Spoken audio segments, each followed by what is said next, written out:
Basta malisuan si Inday, maghimo din na og video nga taas-taas mo nang karon mag voice over ta magbisaya lang ta guys. So syempre daghan-daghan na pugkog nabasa nga maingon sila nga di daw ko swerte kay akong afam way kwarta.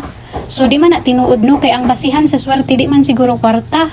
Ug sa uban pang tao siguro mo na yung basihan pero para sa ako lang sa akong opinion ang kaswertehon sa isa ka tawo di na magbase sa kwarta or daghag kwarta. Para sa ako ang tinuod jud nga swerte katong mga tao nga nagkamalisod no kanami itong maglisod og palit og pagkaon unja buhi gihapon. So mo nay tinuod nga swerte nga buhi gihapon bisan wala ta makakaon sa sakto or kanang kuwang nga pagkaon ba di ta makakaon og 3 times a day buhi gihapon. So mo nay swerte sa usa ka tawo. Pero bisan pa man sa mga negative guys nga mga comments, akong gisud sa akong huna-huna kanunay na kitang tanan swerte kung unsa man ta karon swerte ta oy wa matay kwarta wa man tay anak.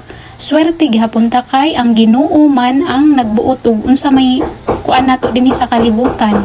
Mas nindot man jud po nang naatay anak no pero kung di jud ta mag-anak aman mag ug mamugos ta di ba? O so sa mga kuan diha kanang walay mga anak pa ayo mo ka pressure guys kay moingon sila ay wa kay swerte kay wa kay anak.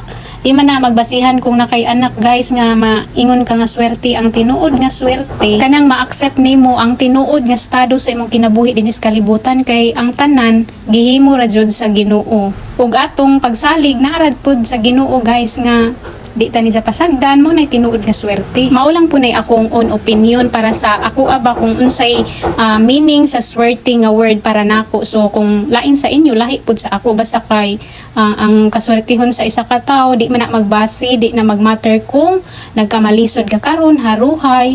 Ang importante ug ang imong matawag nga swerte kan abitaw ma-accept nimo, happy ka ug kontento ka kung unsa man ka karon. Ug maulang po nay akong ma-share as a content creator guys nga akong idea ra ba about sa word nga swerte kay lahi-lahi man ta, lahi-lahi pud ta og mga kanang ideas pero para nako mo nay akong tinuod na meaning sa swerte. Ug gari ra ta kutob guys. Bye. See you in my next vlog. God bless everyone.